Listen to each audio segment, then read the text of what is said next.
ओम श्री परमात्मने नमः। ओम श्री गुरुभ्यो नमः।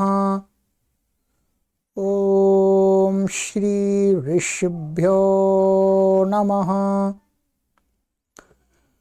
ओम सहनाववतु सहनौ भुनक्तु सह वीर्यं करवावहै तेजस्विनावधीतमस्तु मा विद्विषावहै।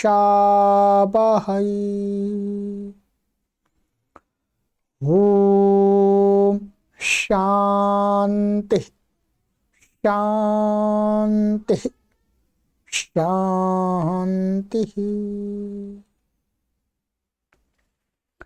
सर्वेभ्यो नमः। देववाणी संस्कृतं यूट्यूब चलदृश्यं प्रति भवतां भवतीनां च हार्दं स्वागतम्।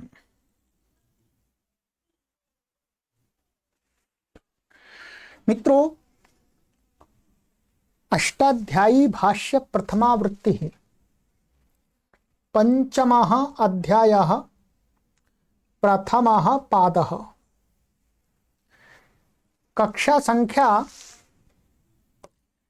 18 18वीं कक्षा को पढ़ेंगे, 18th क्लास को।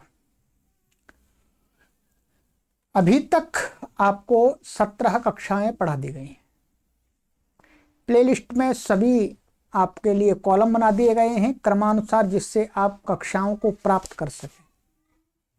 फिर भी आपको प्लेलिस्ट में क्रमानुसार लिंक प्राप्त नहीं होते हैं, तो आप इस निशुल्क संस्कृत शिक्षण के अभियान में इन व्हाट्सएप नंबरों पर संपर्क करके प्राचीन व्याकरण के पढ़ाई गई अभी तक जितनी भी कक्षाएं हैं उनके लिंक को निशुल्क प्राप्त कर सकते हैं देववाणी संस्कृतम टीम से संपर्क करके। ठीक है, ध्यान रखेंगे आपको कोई शुल्क नहीं देना है, केवल आपको पढ़ना है। ठीक है, नहीं तो क्या हो रहा है आजकल इस ऑनलाइन के महाब्रह्मांड में कि यहां से लिंक कॉपी करके लोग बिक्री चालू कर देते हैं। हम तो निशुल्क पढ़ा रहे हैं परंतु लोग सेल चालू कर देते हैं। तो नहीं, आपको कोई भी फीस नहीं देनी। आपको पढ़ने से पहले कोई भी शुल्क जमा नहीं करना।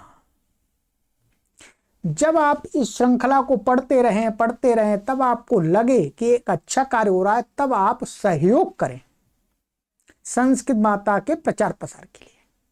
परंतु कभी भी आपको शुल्क रूप में पहले कोई पैसा नहीं देना है। ठीक है, चलिएगा, पुस्तक को ओपन कर लीजिएगा। गत कक्षा में मैंने आपको कुछ सूत्र पढ़ाए थे।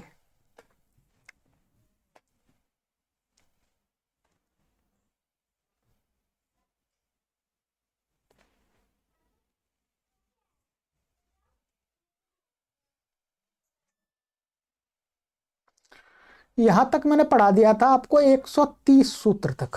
ठीक है, 130 इगंताच लघु पूर्वात, ये बहुत महत्वपूर्ण सूत्र हैं। इनको थोड़ा अच्छी प्रकार से समझ करके आपको आगे चलना है। ठीक है, इनका प्रयोग बहुत मिलता है। संस्कृत की कोई भी पुस्तक पढ़ेंगे, उपनिषद पढ़ेंगे अथवा साहित्य पढ़ेंगे, दर्शन पढ़ेंगे, कोई पढ़ेंगे तो उसमें इन सूत्रों से बने हुए जो शब्द हैं उनका बहुत प्रयोग होता है। चलिएगा, तो मौनम शब्द को ध्यान रखिएगा। मौनम शब्द जब भी आपके मन में आए संस्कार में, तो मौनम शब्द कैसे बनता है? तो मुनेर भावः कर्म वा मौनम, बता दीजिएगा। ठीक है कोई मौनी बाबा हो तो उनको पूछ लीजिएगा मौनम का अर्थ क्या होता है। उनको नहीं पता हो तो आप बता दीजिए। चलिएगा, आगे का हमारा सूत्र है मित्रों, योपधात गुरु पोत्तमाद भूयि।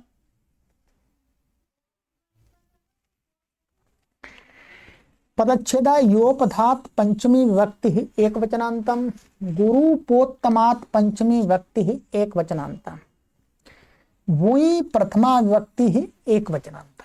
ठीक है, समास इसमें दिया गया है पहले, यकार उपधा यस्य स योपधः तस्मात् योपधात बहुव्रीहि, ये बहुव्रीहि समास हो गया। ठीक है, फिर इसके बाद में एक समास और है दूसरे वाले शब्द में,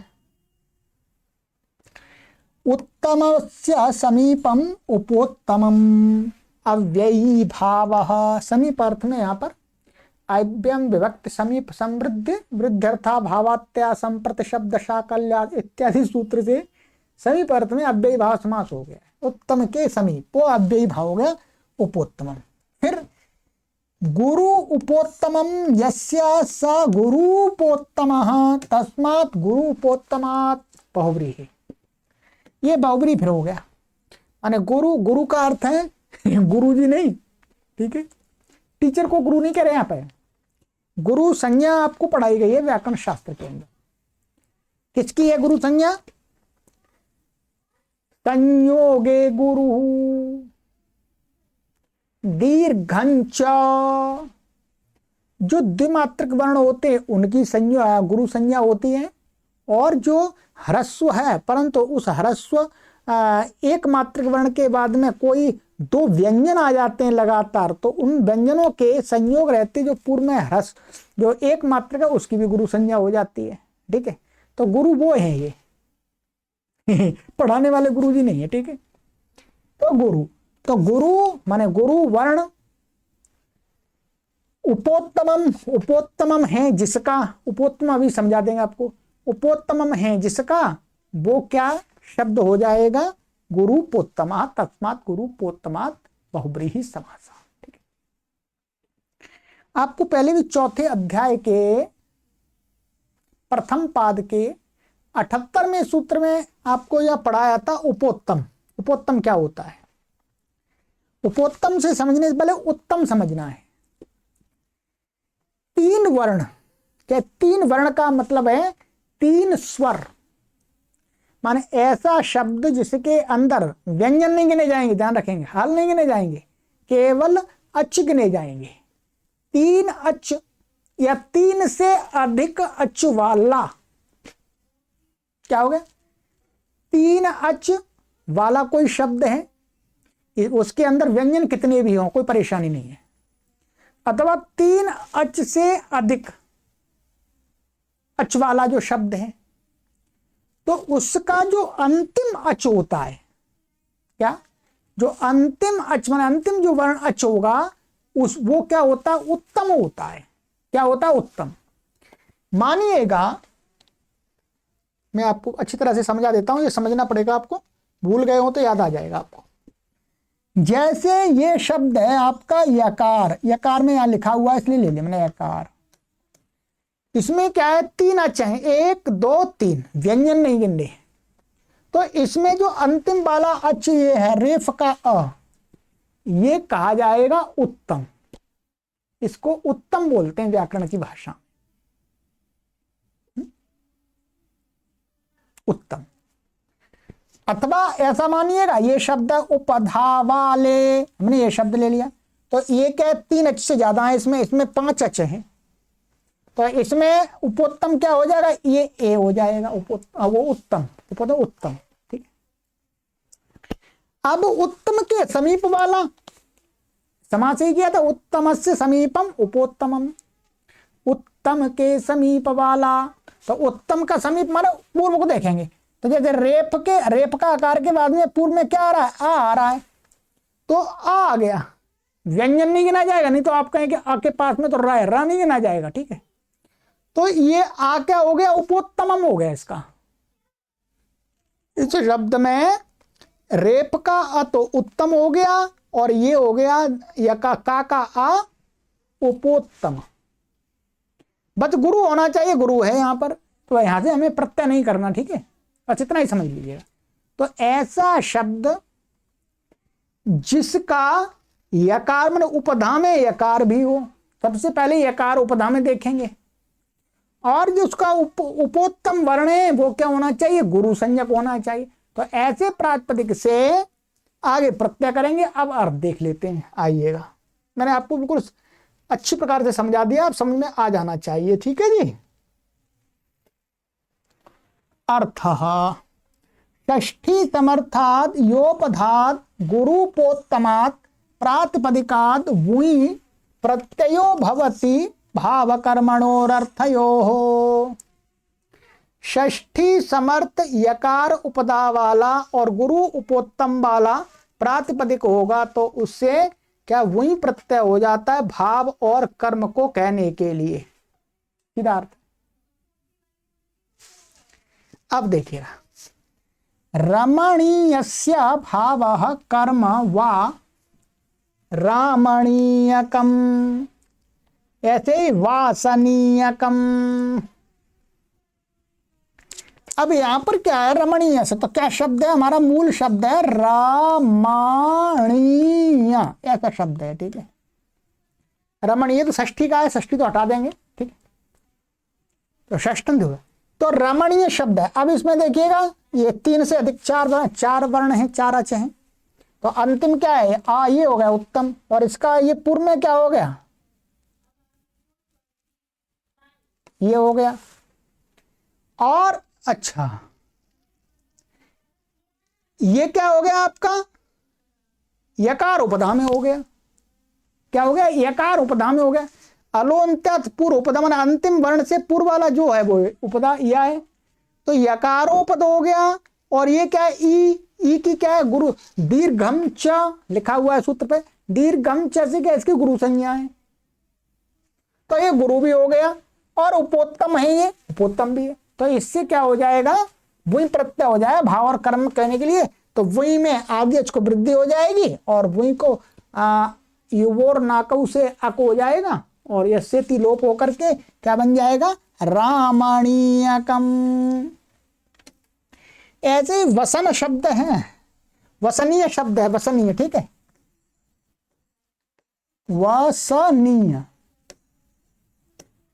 तो वसनीयस्य भावः कर्म वा वासनीयकम, तो अकीय होकर वासनीयकम बन गया, ठीक है। यहां पर भी ऐसा ही है, उपदा में आकार है और ये यहां पर गुरुजी ने लिख दिया है, नीचे बता भी दिया है जो मैंने आपको बताया था। गुरु का अभिप्राय संयोगे गुरु दीर्घम च से ही है, गुरु संज्ञा है, ठीक है। पढ़ाने वाले गुरुजी नहीं है नहीं तो आपका ही पढ़ाने वाले गुरुजी का नाम होना चाहिए, या पढ़ाने वाले गुरुजी से प्रत्यय हो जाएगा, तो पढ़ाने वाले गुरुजी से प्रत्यय नहीं होगा। चलिएगा, हो गया।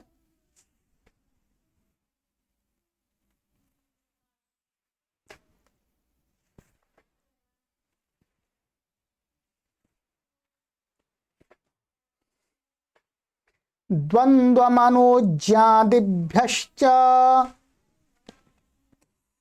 द्वंद्वमनोज्यादिभ्यः पंचमी विभक्ति बहुवचनाहंतम च अव्ययपदम समातः मनोज्य आदिर्येषां ते मनोज्यादयः बहुव्रीहिः।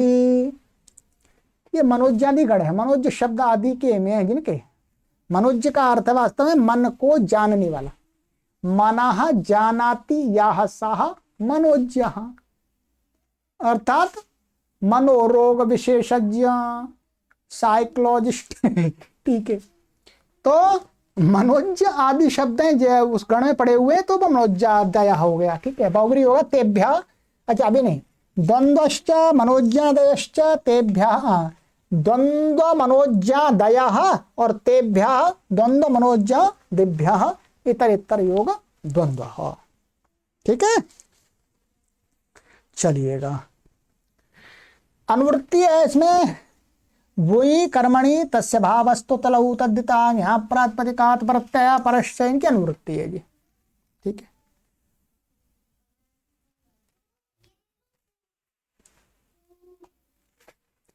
अर्थ षष्ठी समर्थेभ्यो द्वंद्व संज्ञकेभ्यो मनोज्यादिभ्यश्च प्रातिपदिकेभ्यो वही प्रत्ययो भवति भाव कर्मणोरर्थयोः। षष्ठी समर्थ द्वंद्व संज्ञक द्वंद्व संज्ञक होने चाहिए, माने ऐसे शब्द जिनमें द्वंद्व समास हुआ है, अथवा मनोज्यादिगण में पड़े हुए शब्द हैं उनसे क्या हो जाता है, वही प्रत्यय होता है भाव और कर्म को कहने के लिए। तो कहते हैं, उदाहरण देते हैं, द्वंद्व संज्ञकेभ्यः, द्वंद्व संज्ञ कौन से ले जाते हैं, गोपाल पशुपालानाम भावा कर्म वा गौपाल पशुपालिका। ऐसे ही शैष्योपाध्यायिका कौत्सकुशिकिका, ये स्त्रीलिंग शब्द हैं, ध्यान देंगे। ये स्त्रीलिंग शब्द क्या है, स्वभाव से ही माने ये स्त्रीलिंग प्रयोग हैं साहित्य में, इसलिए स्त्रीलिंग है यहाँ। तो द्वंद्व ये क्या है, गोपाल और पशु शब्द, पशुपालक शब्द, पशुपालका शब्द क्या समास हो रहा है। गोपालाश्च पशुपालाश्च गोपाल पशुपालाः, तो ये द्वंद्व संज्ञक है। अब द्वंद्व संज्ञक गोपाल पशुपाल शब्द, तो अब उसी इस प्रत्यय हो जाएगा क्या, भाव और कर्म में। ठीक है, त्वा और तल प्रत्यय तो होंगे ही, ध्यान देंगे, त्वा तल प्रत्यय तो होंगे ही, ये भी ध्यान रखेंगे। ठीक है, पूर्व वाले सूत्र में भी ऐसे। तो गौ तो क्या वही हो गया, तो वृद्धि आदि होकर के, और क्या गौपाल, गौपाल पशुपालक बन गया। बाद में टाप आ गया स्त्रीलिंग का, स्त्रीलिंग की विवक्षा है क्योंकि इनका प्रयोग स्त्रीलिंग में ही है। तो स्त्रीलिंग टाप आ गया, टाप आने के बाद में यहां पर एक सूत्र लग जाता है, प्रत्यय स्थात का पूर्वस्यात् इदाप्त सुपः। ये पहले ही पढ़ाया आपको, यहां पर गुरुजी ने लिख भी दिया है। ये 7वें अध्याय के 3 पाद का 44वां सूत्र है, प्रत्यय स्थात का पूर्वस्यात् इदाप्त सुपः। इससे क्या हो जाता है, ये गौपाल पशुपालक है और टाप का आ था, तो टाप के आके पहले प्रत्यय में स्थित जो ककार है उससे पूर्व में जो आकार होता है उसको इकार हो जाता है। तो यहां पर प्रत्यय में स्थित क्या था, अक था, अक के ककार से पूर्व में आ था, उस आ को ई हो गया, और फिर आकाश सवर्ण दीर्घ होकर टाप का लग करके गौपाल पशुपालिका बन गया। सिद्धि आप आराम से कर सकते हैं, कोई परेशानी नहीं है, यदि क्रम से पढ़ के आ रहे हैं, और नहीं पढ़ के आ रहे तो फिर तो ऊपर से जाएगा। ठीक है, क्रम से पढ़िए। ऐसे ही आपका है शैष्योपाध्यायिका, तो शिष्य और उपाध्याय शब्द का समास होगा द्वंद्व। शिष्याश्च और उपाध्यायाश्च, शिष्योपाध्यायाः और तेषां भाव कर्म वा शैष्योपाध्यायिका, बिल्कुल ऐसे ही है यहाँ पर। शिष्योपाध्याय, शिष्योपाध्याय हो जाएगा गुण, और आदेश को वृद्धि हो गई, शी को ई को वही हो आई हो गया। ठीक है, चलिए अब ये होगा। ऐसे ही कौत्स कुशिकिका, तो यहां पर क्या, कुत्स कुशिक शब्द है, कुत्स कुत्स कुशिक, तो वही वही हो जाएगा, टाप हो जाएगा, एक हो जाएगा, ई हो जाएगा, और आदेश को वृद्धि दो, कौत्स कुशिकिका। मनोज्यादिभ्यः, मनोज्यादि में तो मानोज्यकम, तो मनोज्य शब्द, मनोज्यस्य भाव कर्म वा मानोज्यकम, आदेश को वृद्धि हो गई है और वही को अको करके ऐसे तिलोप हो करके मानोज्यकम स्वाद्युत्पत्ति करके ऐसे कल्याणकम, कल्याणस्य भाव कर्म वा कल्याणकम। ठीक है, सरल है और कुछ विशेष नहीं है, बस ये सूत्र। ये जो पूर्व वाला है, ये वाले द्वंद्व समास से प्रत्यय आएगा तब तो इनका स्त्रीलिंग का ही प्रयोग होता है, और नीचे वालों का देखा जाएगा नपुंसकलिंग सामान्य दे दिया है। ठीक है, अब इनका दूसरा उदाहरण क्या बनेगा, गोपाल पशुपालत्वम और गोपाल पशुपालता, त्वा और तल के भी हो जाएंगे, वो भी बन जाएंगे। ठीक है, चलिए ये हो गया आपका। अब है हमारा आगे का सूत्र है, गोत्र चरणाच्छल घश्लाघात्याकार तदवेतेषु पदच्छेदः। गोत्र चरणात् पंचमी व्यक्ति वचनांतम, श्लाघात्याकार तदवेतेषु सप्तमी व्यक्ति बहुवचनांतम, समासः गोत्र इत्यत्र समाहारो द्वंद्व, यहाँ पर समार कर दिया, गोत्रम च चरणम च गोत्र चरणम तस्मात् गोत्र चरणात्। ठीक है। श्लाघा च अत्याकारश्च तदवेतश्च श्लाघात्याकारवेताः तेषु श्लाघात्याकार तदवेतेषु इतरेतर योग द्वंद्व हो गया। ठीक है। आइएगा अभी देखेंगे अनुवृत्ति इसमें दिखा रहे हैं गुरुजी, मुहि कर्मणि तस्य भावस्त्वतलौ तद्धिताः न्याप्रातिपदिकात् प्रत्ययः परश्च, इनकी अनुवृत्ति है। ठीक है। अर्थः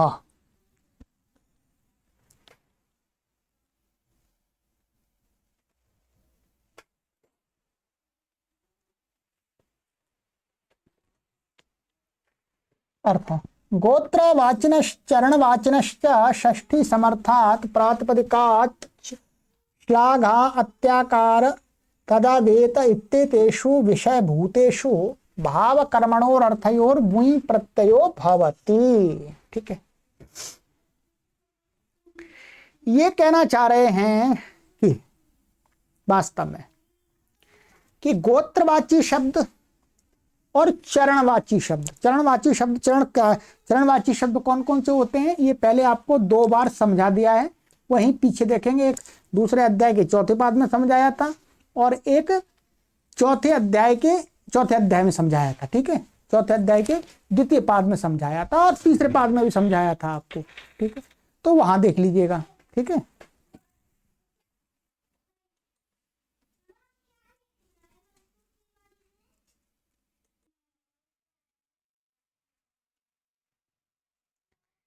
तो कहते हैं कि गोत्रवाची शब्द हो अथवा चरणवाची शब्द षष्ठी समर्थ प्रातिपदिक,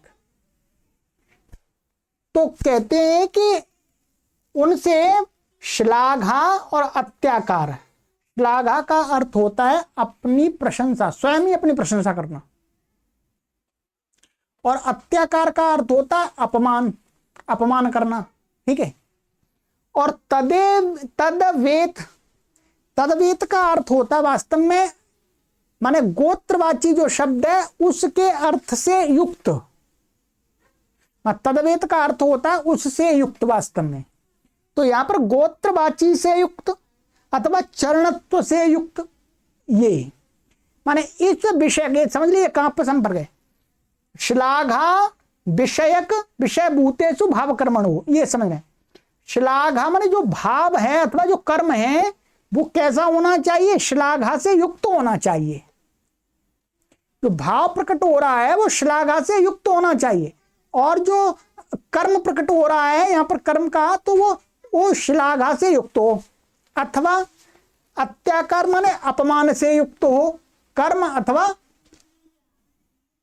भाव, अथवा तदवेत का अर्थ है जो शब्द से प्रत्यय आ रहा उसी अर्थ से जो भाव और कर्म का आ रहा वो युक्त होना चाहिए। ये अभी आप देखेंगे कैसे होगा। ठीक है। तो क्या हो जाता है, वही प्रत्यय हो जाता है। ठीक है। आइएगा देखिए उदाहरण दिया है, श्लाघायाम गार्गिकया श्लाघते, काठिकया श्लाघते। ये क्या है, गर्ग शब्द है वास्तव में। गर्ग शब्द यहां पर गोत्रवाची है, गर्ग गोत्र। तो गर्ग वास्तव में यहां पर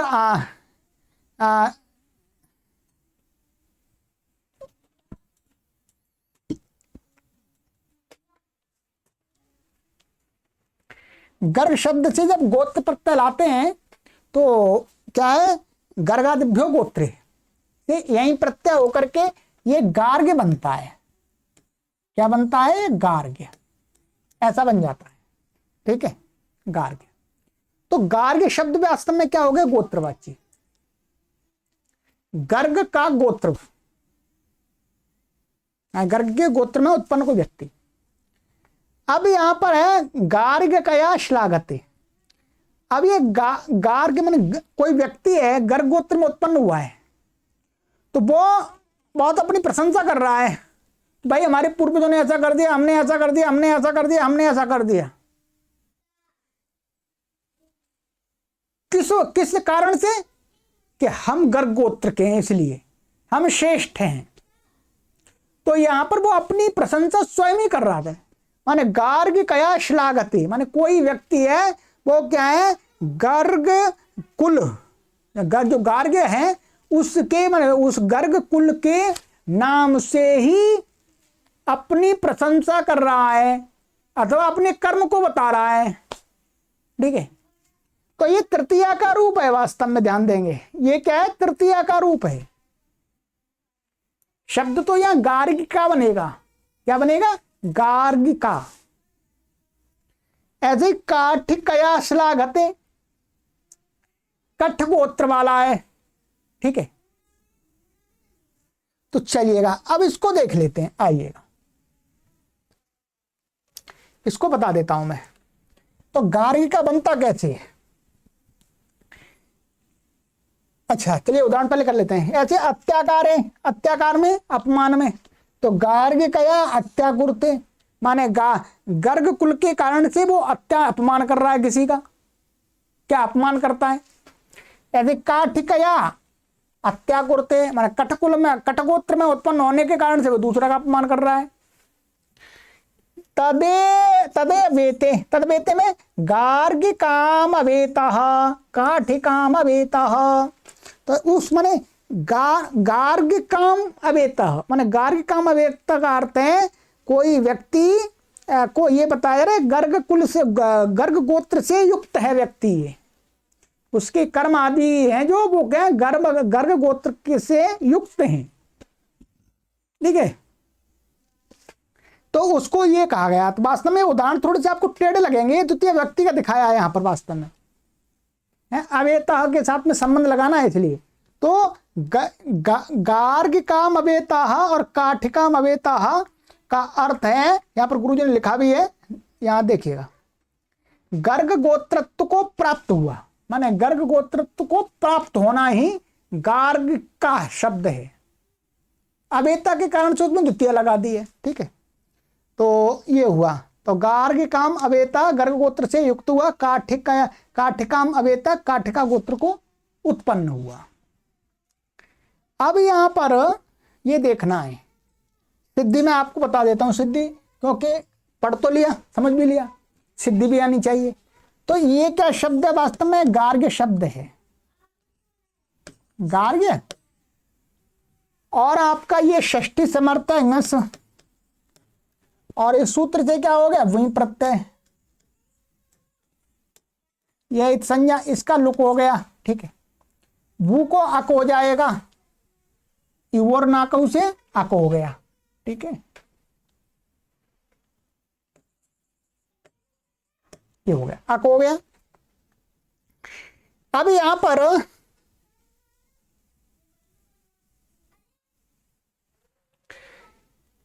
यच्ची वम से भसंज्ञा है, यच्ची वम से भसंज्ञा है।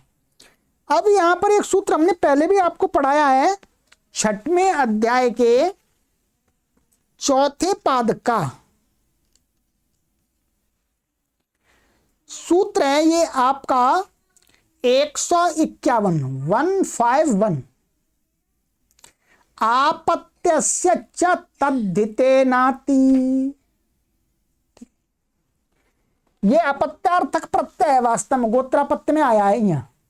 तो कहते हैं कि आपत्य से जो तद्धिते अनाति, मतलब तद्धित प्रत्यय के परे रहते हैं, जो अपत्यार्थक जो यह है उसका लोप हो जाता है। ठीक है, तो ये क्या पता, तो इसका लोप हो गया, यका लोप हो गया। तो यका लोप होने के कारण से क्या हो गया, य के कारण से इसमें वास्तव में वृद्धि हुई थी।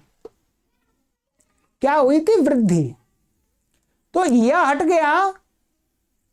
गया तो वृद्धि भी हट गई। तो वृद्धि हट गई तो ये क्या बन गया फिर दोबारा? ये ऐसा बन गया,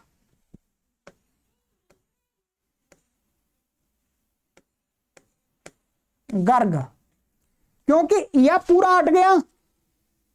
ठीक है, यह पूरा हट गया, यह का, और ये ऐसा हो गया, ठीक है। अब यहां पर इसको इसमें इसको मान करके वही है तो इत मान करके इसको दोबारा वृद्धि हो गई, तदितेषु चामादे, तो गार गक का बन गया ये। अब ये शब्द क्या है, स्त्रीलिंग में प्रयोग है इसका, क्या है स्त्रीलिंग में, स्त्रीलिंग में प्रयोग है, इसलिए इसमें फिर टाप आएगा, अजात टाप से टाप आ जाएगा। और फिर प्रत्ययस्थात कात पूर्वस्यात इदाप्त सुपा से क्या हो जाएगा, इसमें भी टाप के पर रहते प्रत्यय में स्थित ककार से पूर्व आकार को क्या हो जाएगा, आकार हट जाएगा, ई हो जाएगा। तो ये शब्द और अकार सवर्ण दीर्घ टाप का आ, ये तो क्या बन जाएगा, ये आपका गार्गिका, ध्यान दिए, गार्गिका, ये बन गया। अब तृतीया में जैसे रम आया, तृतीया का रूप बना दे, गार्गिका बन गया। ये तृतीया रूप नहीं बनाना हमें, गार्गिका बनता मुख्य शब्द, ठीक है, तो ये बन गया। ऐसे ही ये है आपका कट शब्द है, तो कट शब्द से क्या होता है,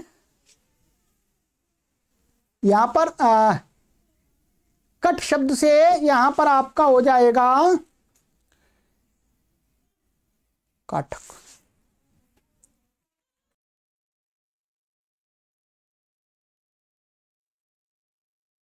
अब ये बन गया।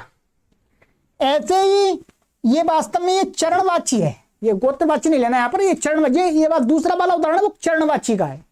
तो कट शब्द क्या है, चरणवाची शब्द है ये, कट, कट चरणवाची शब्द है, ठीक है। तो इससे यहां पर बिल्कुल ऐसे ही ये वही प्रत्यय आदि होकर के काठिका बन जाएगा, ये क्या बन जाएगा, काठिका। यहां पर तो कुछ भी नहीं है, यहां पर तो आपत्ति से तद्धितनाति नहीं लगेगा, क्योंकि यह है ही नहीं, कट शब्द है पूरा, ठीक है। तो कट और वही हो जाएगा, और फिर टाप आ जाएगा स्त्रीलिंग में, बू को अक हो जाएगा, बू को, और तो और आदि को वृद्धि हो जाएगी, काठ, और प्रत्यस्थात का पूर्व से इसको इत हो जाएगा, तो काठिका तृतीया में बन जाएगा, काठिकया। तृतीया से ही, तृतीया का प्रयोग करने से ही ये अर्थ प्रकट होता है वास्तव में, ठीक है। अब उदाहरण बिल्कुल वैसे ही है, केवल ये बदल जाएगा बस, गार्गिकया और काठिकया, वही अत्याकुर्त, यहाँ अपमान करना अर्थ है, वहां पर श्लाघा करना अर्थ है, और यहाँ पर द्वितीय का रूप है गार्गिकाम, काठिकाम सिद्धि वैसी है, ठीक है जी। चलिएगा, ये हो गया। यहां पर गुरुजी ने अर्थ भी दिखा दिया है, गार्गिकया गर्ग गोत्र होने के कारण श्लाघा मन प्रशंसा करता है अपनी, काठिकया श्लाघते कटचरण होने के कारण से श्लाघा करता है, अत्याकार में गार्गिकया अत्याकुर्ते गर्ग गोत्र होने के कारण से निंदा करता है, दूसरों का अपमान करता है, और ये गर्ग गोत्रत्व को प्राप्त, कटचरणत्व को प्राप्त, ठीक है। चलिएगा, ये हो गया। आज समाप्त करेंगे पूरा पाद, ठीक है, बड़ा भी नहीं है तो समाप्ति की हो रही है, थोड़े से सही समय पर हमारा समाप्त हो सकता है। होत्राभ्यश्चः, होत्राभ्या पंचमी व्यक्ति बहुवचनांतम, छह प्रथमा व्यक्ति एक वचनांतम, अनुवृत्ति कर्मणि तस्य भावस्त्वतलौ तद्धिता न्याप्रातिपदिकात् प्रत्यय परश्च, इनकी अनुवृत्ति है, ठीक है।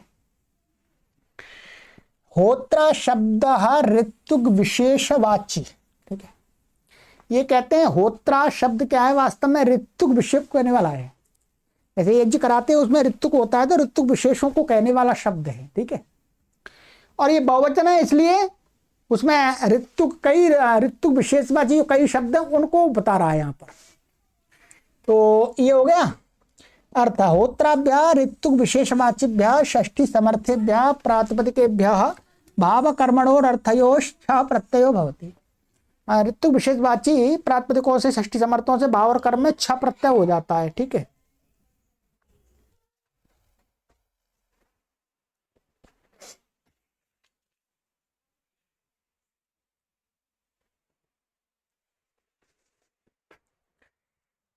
तो उदाहरण दिया यहाँ पर, अच्छा वाक्या भावः कर्म वा अच्छा वाक्यम, तो अच्छा वाक्य क्या है, ऋतुक विशेषवाची शब्द है, ठीक है। ये यज्ञ की प्रक्रिया जब जानते हैं, करते हैं, पढ़ते हैं, तो उसमें ये समझ में आता है अच्छा वाक्य कौन है, ठीक है।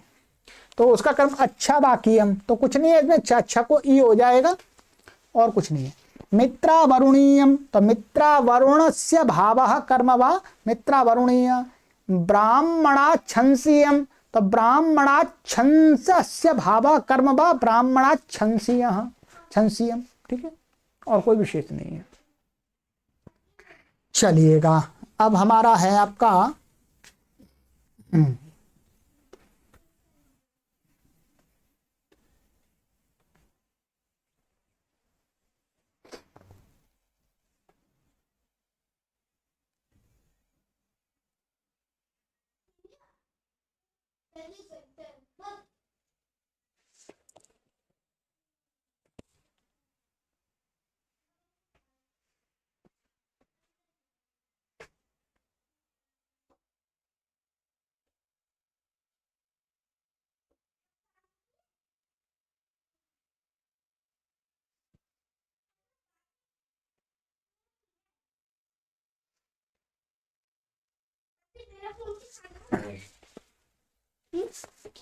मेरा फोन।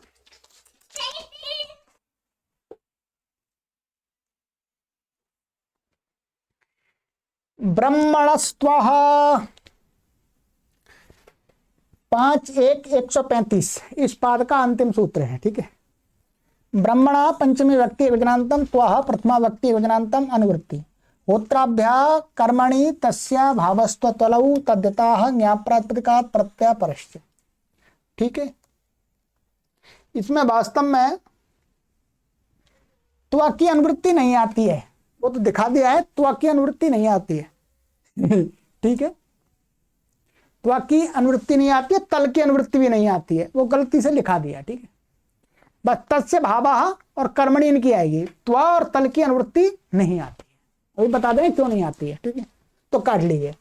तद्यता ज्ञाप्रातिपदिक का प्रत्यय परश्च अर्थ षष्ठी समर्थाद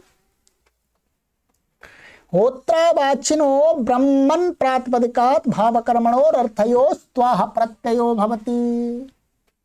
कहते हैं षष्ठी समर्थ होत्रवाची, माना ऊपर वाला जो होत्री विशेष ऋतुक विशेष वाला ब्रह्मन शब्द है।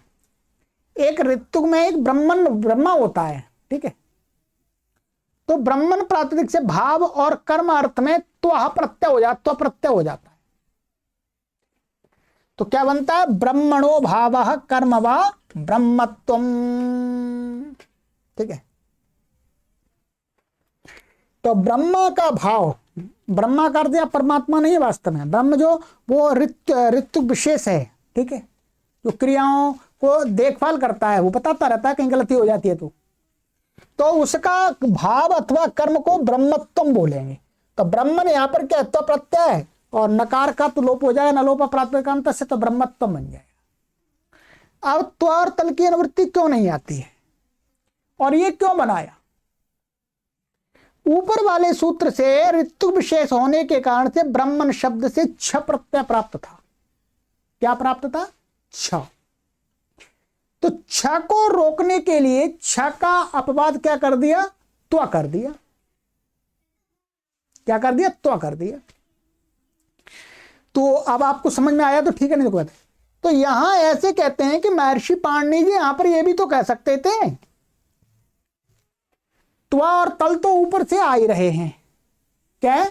त्वा और तल प्रत्यय तो ऊपर से आ ही रहे हैं, और यह सूत्र भी त्वा करता है, ऊपर से भी त्वा आ रहा है,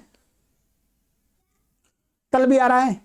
तो यहां महर्षि पाणिनि जी ऐसा कर देते, ब्रह्मणः ब्रह्मणः न, उसका अपवाद कर देते। ठीक है,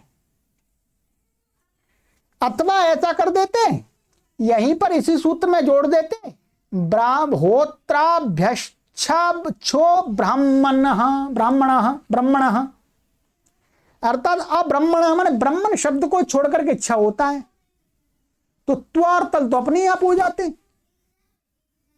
त्व तल हो जाते। फिर भी महर्षि पाणिनि जी यहां पर इसको अलग से फिर दोबारा त्व का विधान कर रहे हैं।